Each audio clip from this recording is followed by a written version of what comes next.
Bonjour à tous, j'espère que vous allez bien et bienvenue dans cette nouvelle vidéo. Aujourd'hui, on va parler de la France. Alors oui, voilà, Barbara Pravi sera la représentante de la France à l'Eurovision 2021. Oui! Alors je suis trop content parce que c'était ma grande favorite pour cette année et à la première écoute déjà j'avais dit qu'elle était dans mes favorites, mais plus j'ai écouté et plus ça me paraissait une évidence en fait. Donc vraiment, choix parfait. Et en plus j'ai une petite confidence à vous faire puisque en fait j'étais dans le public de l'émission, donc j'ai pu voir ça en direct devant mes yeux. C'était tellement bien. Et alors Jean-Paul Gaultier qui... Donc si vous vous demandez comment j'ai atterri là, c'est tout simplement parce que France Télévisions avait proposé à l'association OGAE France, donc Eurofan, d'avoir 40 personnes dans le public, et il fallait s'inscrire, etc.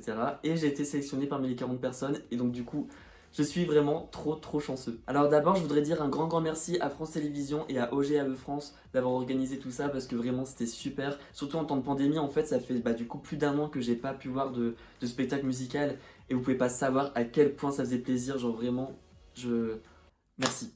Et je tenais également à faire un petit coucou à tous les Eurofans que j'ai rencontrés là-bas, qui étaient super gentils et sympas avec moi, sachant qu'en plus j'étais tout seul, donc un peu perdu au début. Donc vraiment, merci d'avoir été là, c'était super cool de vous rencontrer. Donc du coup, voilà, j'ai pu profiter du spectacle devant mes yeux, mais j'ai aussi regardé en replay pour voir un peu tous les jeux de caméra, etc., les effets spéciaux. Et en fait, j'ai tout regardé, sauf la performance de Barbara. Donc ce que je vous propose de faire dans cette vidéo, c'est d'abord de faire une review globale de la soirée, et après je vais regarder pour la première fois avec vous, donc la vidéo de la performance de Barbara. Donc on commence par la review de la soirée. Il y avait une super ambiance sur le plateau, j'ai adoré la présentation de Laurence Boccolini qui était pleine d'énergie. D'ailleurs avant l'émission elle a chanté plein de chansons Eurovision avec nous pour nous chauffer un peu, c'était vraiment génial. Alors en plus j'étais super bien placé puisque j'étais au centre juste derrière Amir, donc le président du jury, et tout devant. Donc vraiment meilleure place. Et j'étais pas très loin de mon bébé Duncan Lawrence qui m'a regardé et qui m'a fait un petit coucou avec un petit sourire. Je suis amoureuse. Bref. Sinon, au niveau du spectacle et des tableaux proposés, j'ai vraiment beaucoup aimé. Je trouve que c'était vachement varié, c'était vraiment super agréable à regarder. Après, bien sûr, vu du public, on manque des choses comme le sol qui s'éclaire, etc. Ça, on le voit pas. Donc, c'est pour ça que je trouve ça nécessaire que je regarde la performance de Barbara sur mon ordinateur avec vous. Mais ça restait super chouette. Par contre, je dois dire que lors de cette soirée, il y a eu des grosses surprises, notamment André Amad. Donc, André Amad qui n'a pas été sélectionné dans la deuxième phase alors que c'était les grands favoris avec Barbara. Je crois que dans le public, on était tous un peu choqués. Et en même temps, je comprends un peu pourquoi. Faut avouer que les pauvres, ils ont complètement raté leur live. Bon, déjà, vocalement, c'était pas ça. On sentait que c'était très stressé, surtout au début. Et bon, peut-être que le fait qu'ils passaient premier, ça a peut-être joué sur ça, mais c'est vraiment dommage pour eux. Aussi, les choix de vêtements, j'ai vraiment pas du tout aimé. Je trouvais ça vraiment très vieillot, très années 70, etc. Et ouais, c'était pas réussi du tout, donc c'est vraiment dommage pour eux. Et la chorégraphie était sympa, mais vu qu'elle n'est pas une énorme mise en scène, pareil, ça faisait un petit peu vite sur scène, je trouve. Donc voilà, j'ai vraiment beaucoup de peine pour eux parce que je me dis que moralement, la chute a vraiment dû être difficile. Surtout qu'on va se dire, le commentaire d'Amir était vraiment assez dur. Par contre, au niveau des performances, je dois dire que j'ai eu 3 bonnes surprises. Alors déjà, Juliette Moren, que je n'avais pas du tout calculé. Au final, c'était très simple, mais très efficace. Sa voix, vraiment, nous a foutu des frissons dans le public. Donc elle méritait vraiment sa place en finale. Ensuite, ma deuxième bonne surprise, c'était LMK, puisque j'adore sa musique, mais j'avais un peu peur du live, et au final, j'étais pas déçu du tout.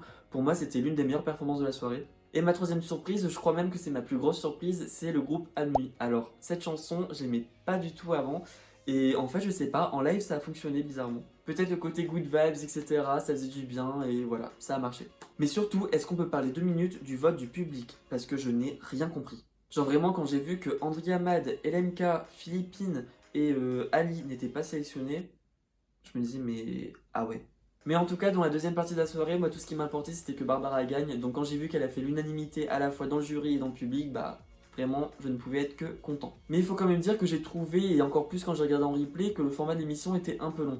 Dans le sens où je pense que un système de vote ça aurait suffi complètement. Genre le fait qu'il y ait un vote du public, puis après une deuxième passade en mode vote du public et vote du jury, c'était un peu inutile je trouve, et ouais vraiment ça a rajouté la longueur pour rien.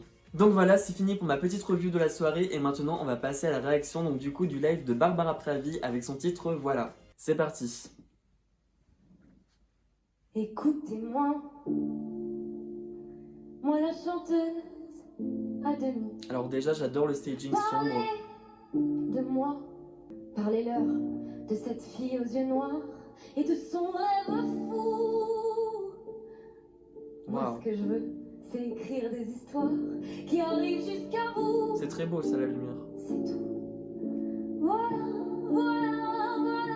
Voilà qui je suis. Regardez-moi. Avant que je me déteste, c'est peu de choses, mais moi, tout ce que j'ai, voit qu'elle vit son texte. Voilà, c'est ma gueule, c'est mon cri, me voilà, tant pis. Oh, c'est beau ça. Voilà. Ça me sauvera peut-être pas, mais faire sans vous, je sais pas comment. Voilà qui je suis, me voilà même. J'aime bien ce plan un peu pas très stable et tout, c'est vraiment cool. Ça va bien avec la montée en puissance de la chanson.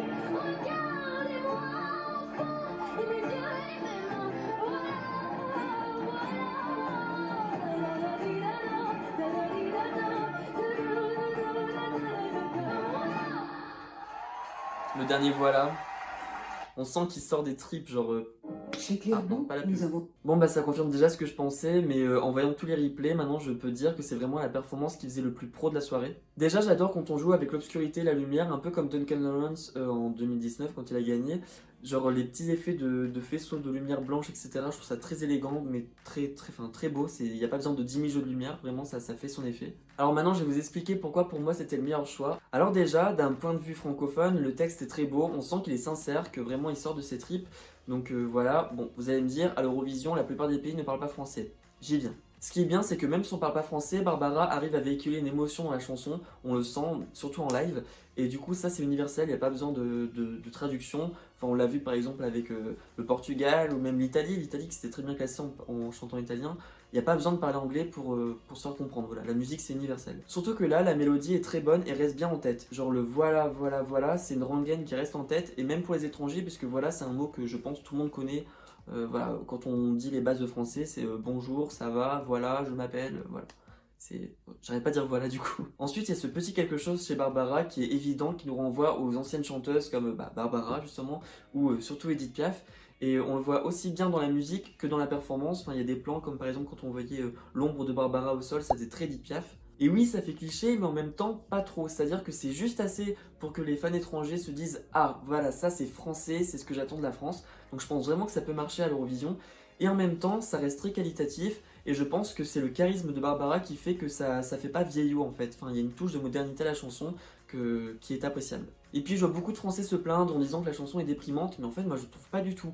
Ok, elle est lente, c'est une balade, mais elle est pas déprimante pour autant. Je trouve que c'est plus un cri qui vient du fond du cœur en fait, pour dire voilà, enfin regardez-moi, mais c'est pas une chanson qui donne envie de pleurer, etc. Juste oui, ça véhicule des émotions, mais c'est pas déprimant pour autant. Je suis pas d'accord. En tout cas voilà, moi cette année j'ai plein d'espoir, je pense vraiment qu'on peut avoir un top 10 facilement, après donc avoir les autres chansons, mais je pense qu'on peut se démarquer, et en tout cas je le souhaite pour Barbara Pravi. Et puis au pire des cas, si on est mal classé, c'est pas très grave, moi je pense que c'est la meilleure proposition à envoyer, et puis bah tant pis, si ça marche pas, on essaiera quelque chose d'autre l'année prochaine, et puis voilà, c'est la vie. Donc voilà, j'ai terminé cette vidéo, donc dites-moi en commentaire ce que vous avez pensé de cette chanson et de cette prestation de Barbara Pravi. Surtout si vous n'êtes pas français, ça m'intéresse beaucoup. Comme d'habitude, si vous avez aimé la vidéo, n'hésitez pas à mettre un petit like et à vous abonner pour voir plus de vidéos Eurovision de ma part. Je vous fais plein de bisous et je vous dis à très vite. Ciao. Voilà qui je suis. C'est très décousu ce que je dis.